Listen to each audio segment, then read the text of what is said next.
Hello, everyone. We are live from outside Denver, Colorado. My name is Joe Vizzani. I'm the CEO and co-founder of LunarCrush, and today we have a very, very special day.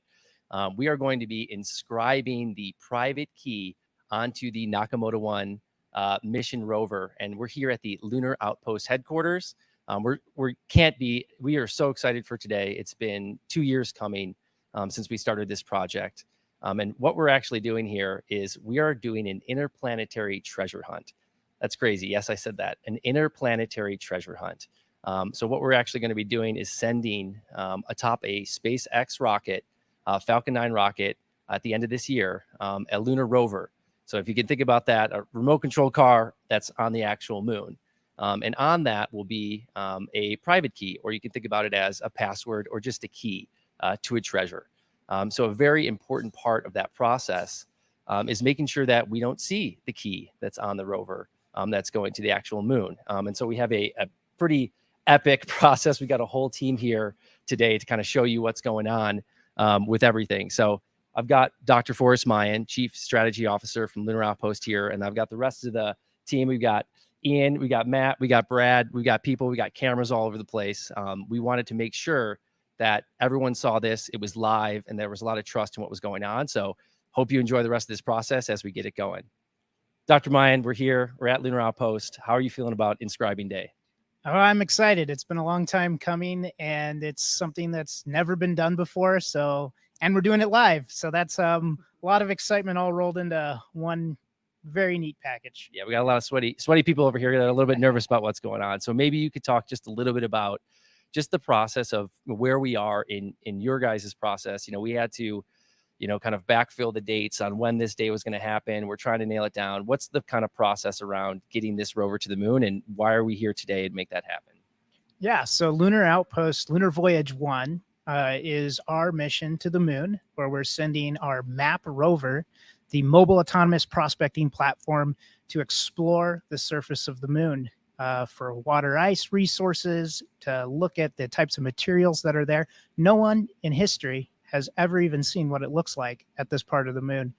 And in this process, we are in the final stages of assembly of this flight rover that's going to go to the moon. And so that's where we're at today, integrating the final payloads, and Nakamoto 1 is one of those commercial payloads that's going on this mission. And I want to emphasize that this mission is very unique because no commercial company has ever sent a rover to the moon. Not only has no one ever been to the South Pole of the moon, we'll be within 1 degree of the South Pole, but this is a commercial mission. And so we have a lot of different payloads that are supporting our exploration, and Nakamoto 1 is one of them that's helping make it happen. Yeah, so we're going to go ahead and get started because we're going to have some time during this process here to tell you a little bit more about Nakamoto 1, how we put together this experience of sending an actual treasure hunt to the moon. And so let's kind of walk over here and let's see what we've got going on. To start this process out here, Ian's actually going to send a command on the terminal here to create the private key. And that private key is what's going to be inscribed onto this piece of metal that's going to go, and this rover is right behind us in this clean room. And so we're going to have this process of kind of handing it off. So maybe Ian, talk us through a little bit about what you're doing here. And then we'll go over to Matt. We'll kind of figure out what's going on next. Yeah, sure. So we got a whole setup here. So we got the laptop with some custom software that we've created, a CLI that's going to spin up private entropy, which is that private key that Joe was talking about. It's tied to several public addresses. So you're going to be able to contribute cryptocurrencies across Bitcoin, Doge, Litecoin, Stacks, XRM, Monero, Ethereum, and all EVM chains, as well as Tezos. So we're going to spin that up here. It's going to come over to the engraving machine, start engraving the private key. We're then going to throw a box over, make sure that no one here on the team is actually visually seeing that. We'll then pull this plaque off. We're going to throw it into the ultrasonic cleaning machine, which I'll let the specialists go into exactly what's happening there. Then we'll do a handoff. And so it'll go into the clean room again with our scientist friends here that are suited up, and they'll take it from there. But we're going to get started here. So if you want to come and take a look over here, this is pretty exciting. So our partners over at Hero created this custom CLI for us. And basically what it's done is worked a little bit like a ledger wallet. So one private key is tied to several public addresses. So you can see here, it's displaying a partial entropy. So it's not displaying the full private key. So again, I'm not visually seeing that full the private key, but I am seeing the public addresses. So we've got a Bitcoin address, a Dogecoin, Litecoin, Stacks, Monero, ETH. And so I'm going to spin up a new one here so I can run a command, and you're going to see that new one is AB3 are the first three letters, 4B3 are the last three. And I'm going to spin up a couple new ones here so that you guys have trust in us that we're not copying these. We don't have them stored anywhere. And then we're actually going to destroy this laptop here too. So I'm going to run this command. We're going to put it over into the engraving software. We have some tape on the screen again. So when we paste this over, we're not actually seeing it. But we can verify the first and the last three digits just to make sure that we're not screwing it up anywhere. And then we'll send it over to the engraving machine. So I think we're going to get started here. I got Matt helping me here so I don't screw anything up. He's the man. So here we go. Cool. So as they get this started, go ahead, guys. We'll get tied up on that shot there so you guys can see the process of what's going on here. And as they've spun up these public keys, the reason that we have these addresses on Bitcoin, Doge, Litecoin is the way we kind of think about this as well is this is almost humanity's time capsule on the moon. You'll be able to send Bitcoin, you'll be able to send NFTs, you'll be able to send anything to these addresses. And we wanted to do it across as many of these public chains as we possibly could so that we have a larger community that's able to be a part of this. So just to kind of fill everybody in here, so I've just made up the private key. The first three that are going to be for the lunar treasure hunt are F88, and the last three are 003. So we're going to verify that here in the engraving software. So if we can see here, the first three are F88. Matt's going to pan over so we can just see the last three there, and it should be 003. And then what we're actually going to do is we're going to let you guys see the first three of the actual engraving. So Matt's going to queue up a job here in the software and then send it over to the engraving machine.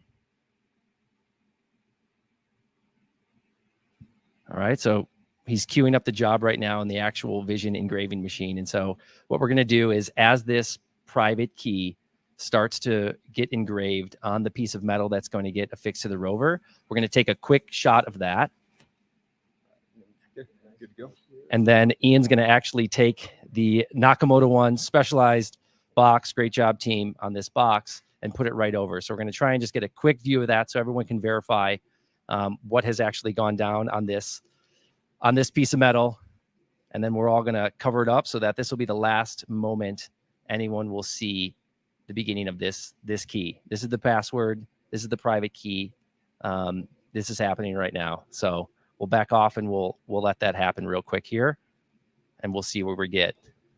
All right, boom, cover it up. Awesome Nakamoto One box, ready to go. So you can come up, kind of pan around. There you go. Yeah, check out the top. Nice job, Schiffer, on the stickers, if you're listening. And so we've got this, Ian's going to actually reach in here and pull this thing out here in a minute. And so we've got a couple of minutes. Let them know we're going to run it twice. Yeah. And so we're also going to run this 2 times. And so we're going to engrave it 1 time. And then just to make sure that you can see the actual letters and the numbers that are on there, we're actually going to engrave it a 2nd time. And so it just replays the exact same coordinates on that plate so that we're really going to kind of dig in and we're going to make it happen. So we're on our way. The private key is happening. You want to move the public addresses over? Yeah. So if you want to kind of come back and pan in here. So now we have these public addresses, and these public wallet addresses are actually the addresses that you would send the cryptocurrency and the NFTs to the moon on. And so as we kind of sell through this Nakamoto One NFT project, part of these proceeds are actually going to be sent to this Bitcoin address. And so, at the end of the day, once we sell all these NFTs out, we had our first mint last week. It could be up to 62 Bitcoin that we're sending up here to the moon at the end of this process. And when this thing launches here at the end of the year, that's all going to be sent up. So these public keys are super important. So what Ian is doing right now is he's taking these public keys, he's saving them down to this laptop that we have, but then he's also going to move them to the external drive, because we're actually going to destroy this laptop after this process is finished. So, you know, it's going to be a fun process. I think we've got, I think we're going with hammer. We were talking about this beforehand.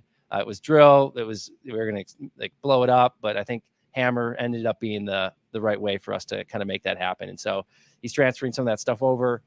We are engraving right now. We're just gonna keep rolling. If you guys want to hear a little bit, you can hear the actual engraver going in there. I don't know if you can hear it actually out there, but I've been told that there might be some like really smart like people that can reverse engineer the actual sound. So I don't want to get too close.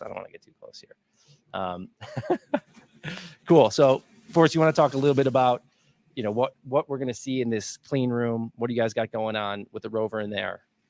Yeah, so this is a class 100,000 clean room, and it's where we do final assembly of our spacecraft vehicle.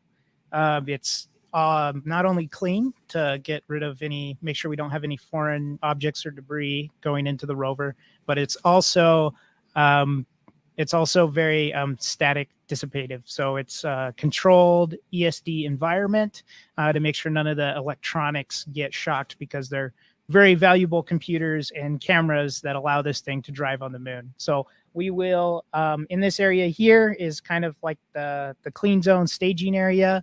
This first area in here is where we'll suit up in a kind of a static protective gown, and we'll put on our hair nets, our beard nets, our gloves, put on some Crocs that are actually very good for this low static environment.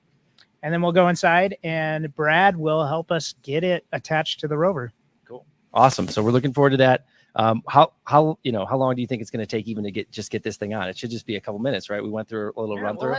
Let's ask Brad. Yeah. I don't want to get too close over here, but Brad will be hopping in there with you in a minute, and we'll get dressed. But just tell us what your role is here at Lunar Outpost and what you're helping us with today.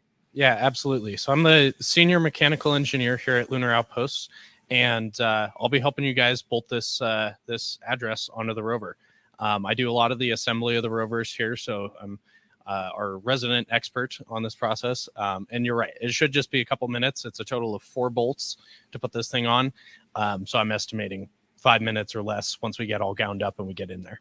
Awesome. It's always the actual process that happens that goes a little bit quicker.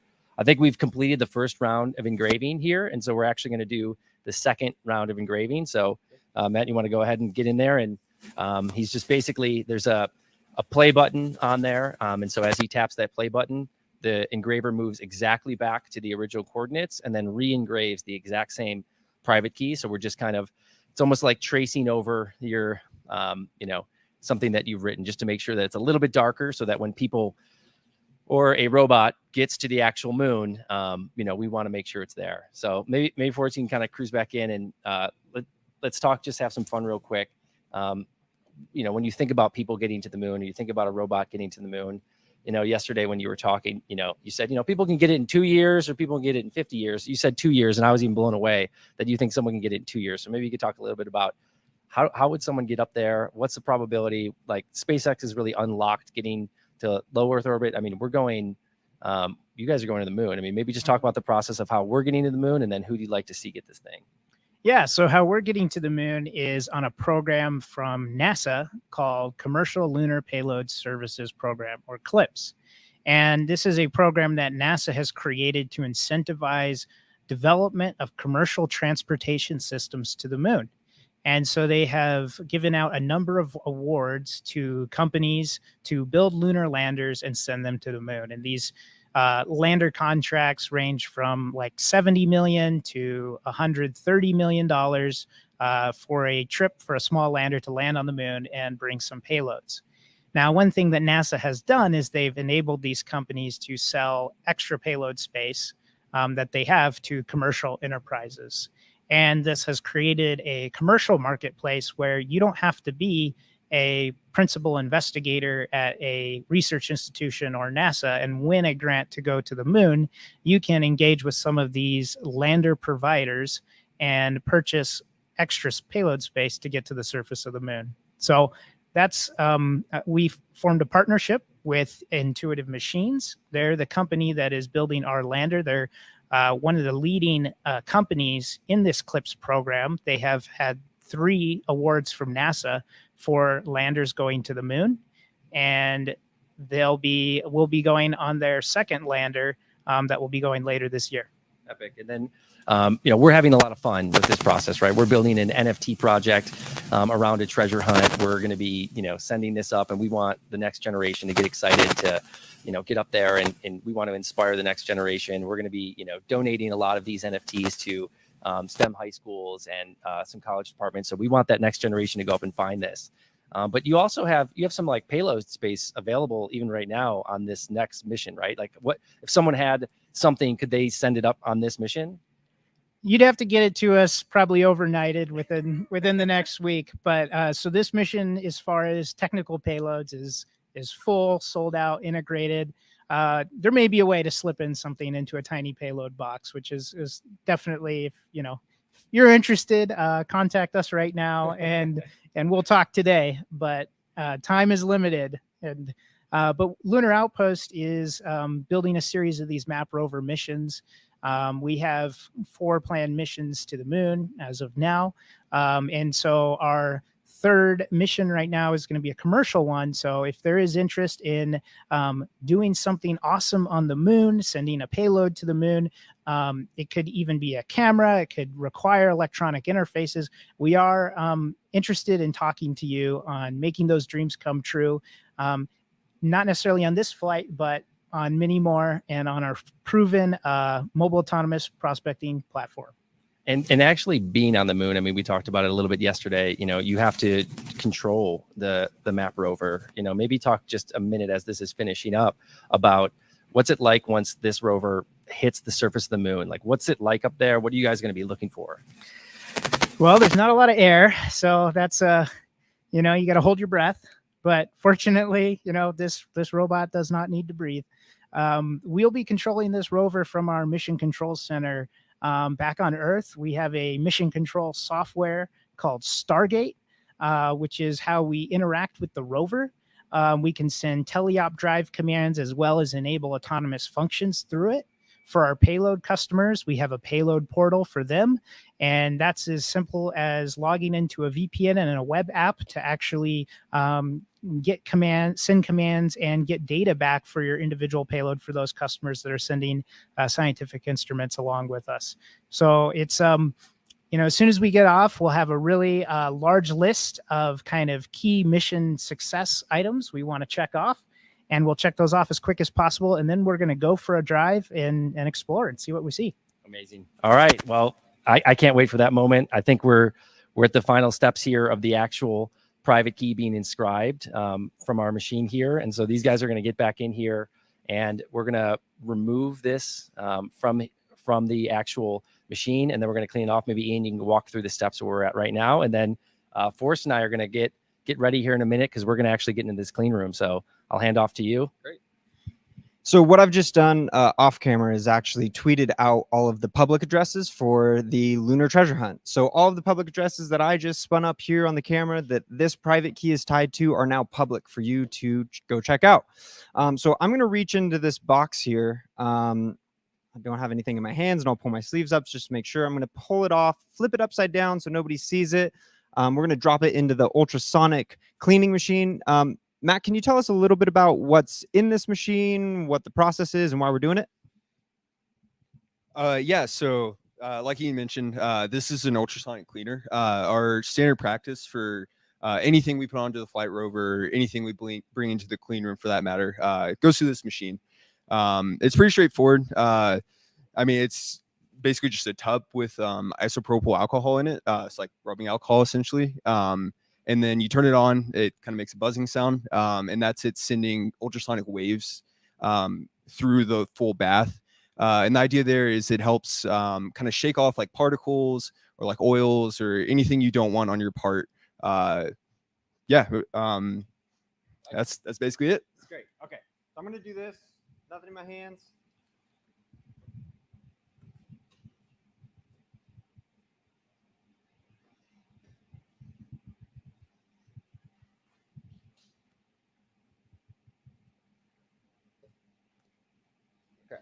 Cool. So I'm gonna drop Do- this in here. Do you want to show it to the camera? Yeah, like that. And then we're gonna check that out, make sure there's nothing in there. Okay, and here's that private key. Drop her in. Thank you, sir. So we're gonna turn this on. It's got to run for about 5 minutes, and then once we pull it out, we've got this is distilled water. Deionized water. Yeah. Nice. So we're rinse it off. We're gonna wipe it down, and then over here on this station, we've got some tinfoil laid down for. Is that for to make sure things are clean? And why do we use tinfoil? Yeah. So tinfoil is just for the sake of being simple and quick for this project. It's just kind of adding cleanliness to this table. Just so when we're putting it down and cutting the tape off, it's a nice clean surface for us to work on. Nice, great. And then we've got some special tape here. This is space rated tape. We're going to actually cover the private key with this tape. So we'll pull it out face down.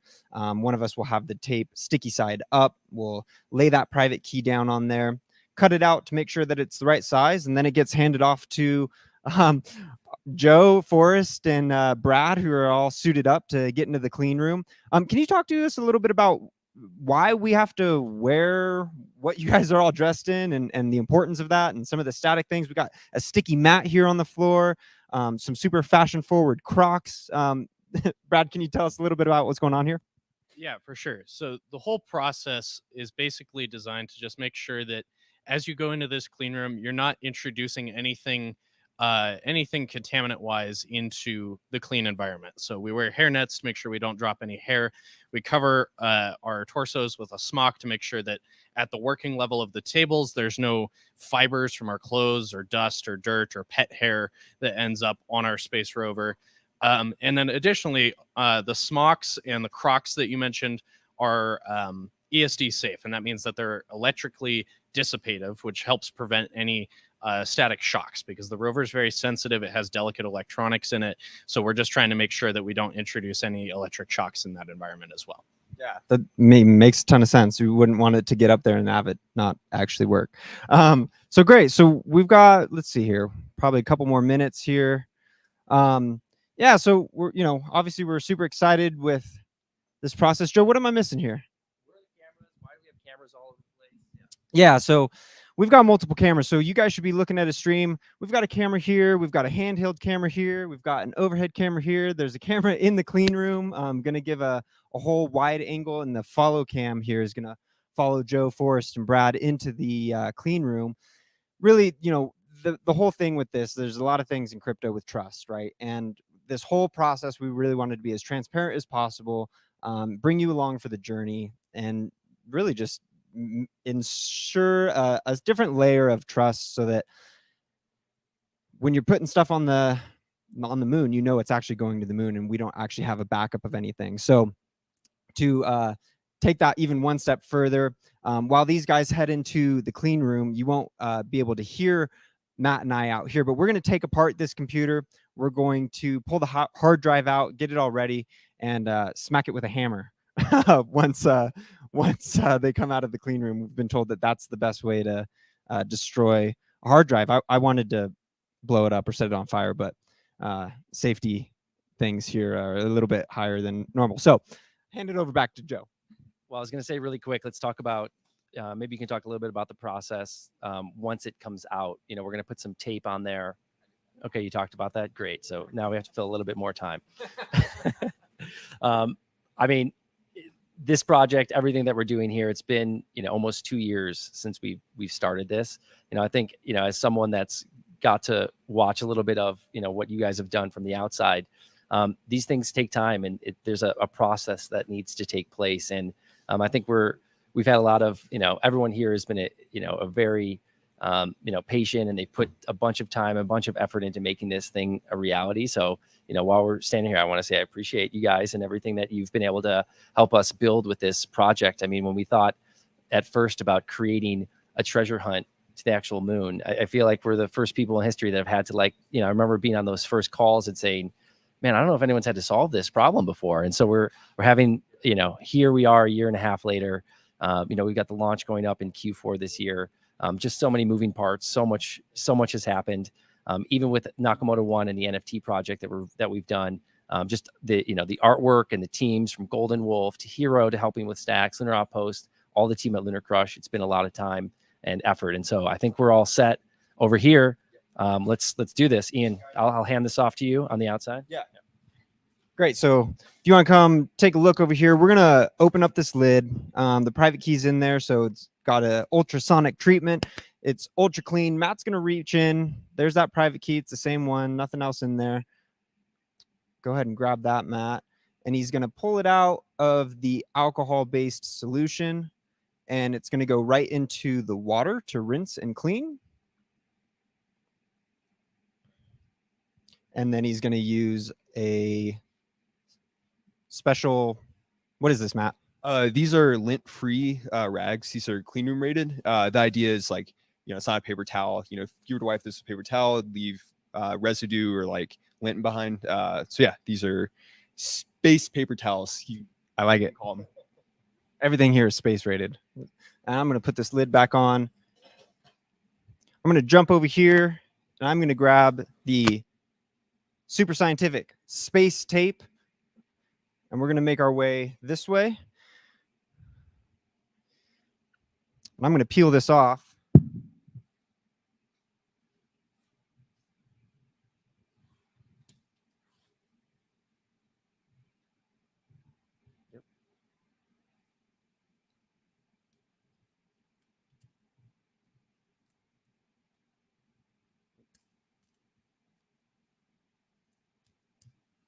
Good to go. Great. So what we've just done is we've put this reflective space tape on. So now the private key is not visible at all. So we've got, that's the front side. The private key is under there. There's the back side. We're going to cut that tape to fit the size of the actual piece of metal.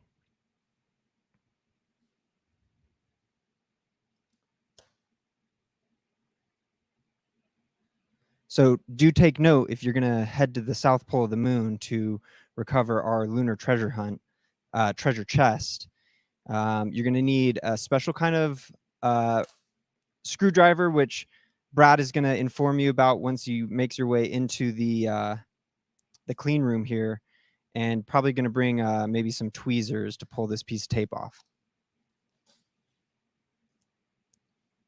Perfect.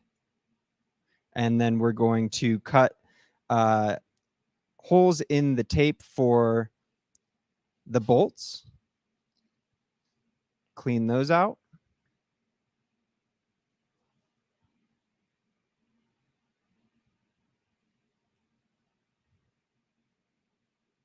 And I'm going to walk over here and grab a new space paper towel.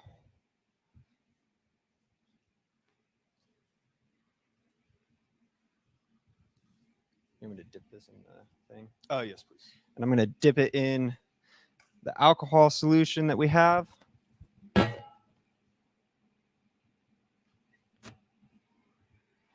Hand that off. And then he's going to give it a nice wipe down again. So again, everything needs to be nice and clean before it goes onto the rover. So alcohol solution is just cleaning everything off. If there's any last little debris or pieces of tape or anything like that, that is now space clean. Perfect. And then we're going to hand this off to Brad, the man, or, oh, Joe's going to take it. He wants to touch it. Okay. And there it is. This is the last time before into the clean room. And Joe's going to walk you through the process in the clean room. We'll see you when you come out. All right, we're going to go into the clean room. These guys are going to disassemble the backside of this laptop here, and then we're going to destroy that after. But let's follow us into the clean room here. Let's do it. All right. Come on in. All right, let's do this. And we're in. I'm going to shut the door behind me. We're in the clean room. We've got the follow cam going. We also have a camera up here, wide lens. All right. What, Brad, what in the world is going on over here? Yeah, so here we have our MAPP Rover. This is the very same one that will be on the moon in not too long of a time. It's been an incredible challenge and privilege to design this thing and put it together. If you look close on the back side here, you can see right here, there's our 4 bolt holes. That's where we're going to bolt this private key. And so I've got the screws here that we'll need, and I've got the screwdriver, and I'll tell you guys a little bit about that as we put it on. Cool. And this little clip here, tell us just again, what's the clip used for that you've got? Yeah, absolutely. So this clip that you've pointed out needs to be attached to the table. That's an important part of this process. So I'll do that right now. And what that does is it grounds me to the table. So as we mentioned, the rover's really sensitive to static electricity. So by clipping onto the table, I make sure that there's no static that can happen between me and the rover while I'm putting this on, so I can't damage the electronics. All right. Is it go time? I think it's go time. Actually, let's talk just quickly about the screwdriver. Yeah, absolutely. So this screwdriver that I have here is a special torque screwdriver. This allows me to know when the torque on the screws is set properly and when they're screwed in sufficiently that they'll stay in place during the launch of this rover. It is a 2.5 millimeter hex head driver. You can get these in your standard like Allen key hex wrench at Home Depot or anything like that. So that's the thing that you'll need in order to remove this when you're retrieving this private key from the moon. All right, let's watch this happen. Here we go. Brad is going to very carefully put the plaque up against the rover here. Forrest, what are you thinking right now? I'm just bursting with excitement. This is a historic moment right here. And we're seeing the final screws, or the first screw of the 4 getting put in of the private key. So this is history for planet Earth right now. Humankind has never, ever had an interplanetary treasure hunt like this.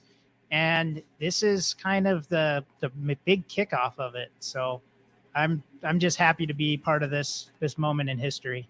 Brad's doing a great job over here, everyone. I think I would have, I probably would have stripped a screw if I would have been putting this thing on. Nice work, Brad. He's got the second screw now that he's putting in here. And so tell us about where this is, Forrest. Where is this located on the rover, and why did you guys choose this location?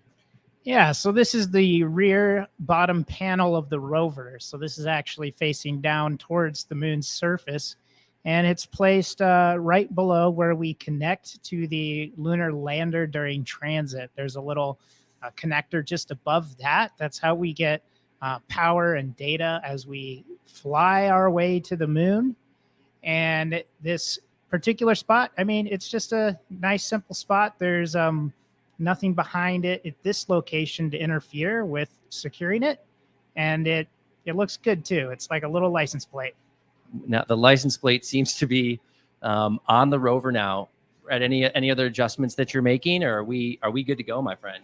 I'm just setting the torque to the correct specification for these screws, and I'm going to do the final torquing of these screws right now. So for anyone who's interested in going to retrieve this, you'll need at least a 0.5 Newton meter of torque to take these screws out, because that's what I'm setting it to for the installation. Okay, 0.5 Newton meter of torque is needed. So anyone that's listening out there, 2.5 millimeter hex screwdriver, and then a 0.5 Newton meter. That's correct. And you hear those clicks? That's the click of the appropriate torque being achieved.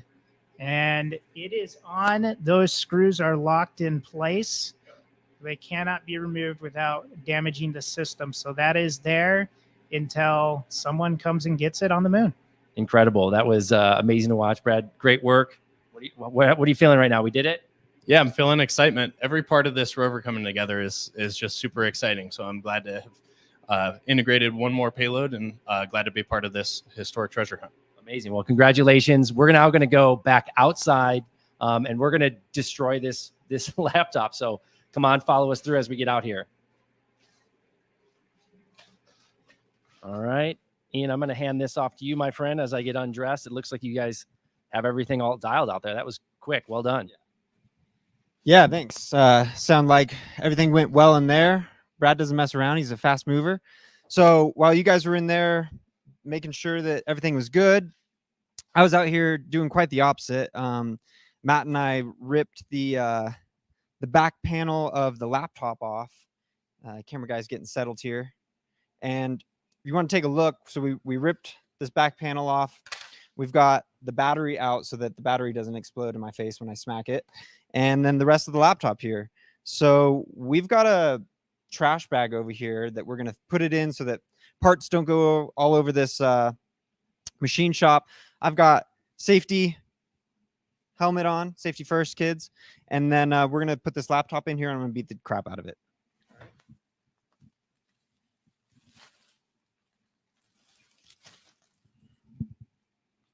And again, we're doing this so you feel good about our transparency, that nothing's been backed up. There's nothing else on this computer, and it's not ever probably going to work again.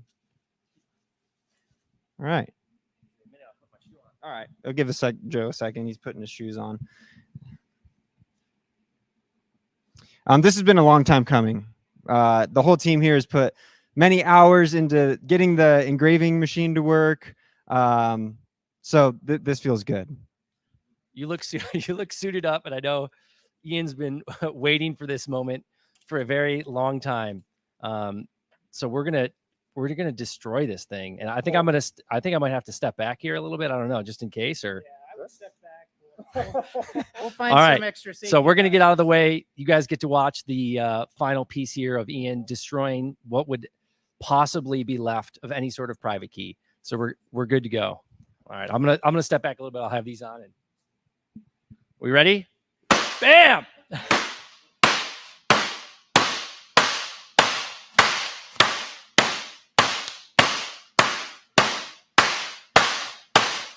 All right, if you've ever watched Office Space, I think that was a little bit better.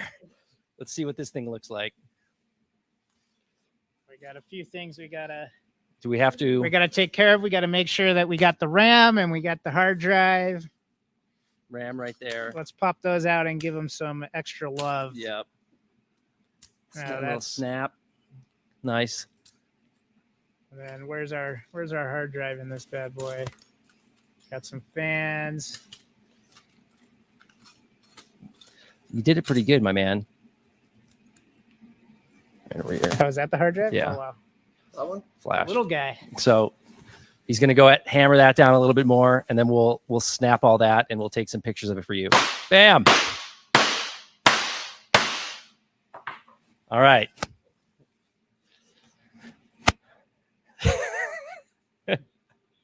This is the only part of the live stream we didn't rehearse because we didn't want to destroy too many things, but we're looking good there. Okay, there it goes. Snap. All right. We did it. All right. If you guys are ready over there to kill the live stream, we are ready to go. We're going to end this thing. Thank you guys so much. Great work, Ian, and everyone here today. We're going to the moon, you guys. We are going to the moon. Nakamoto 1. Thank you so much, everyone, for joining us.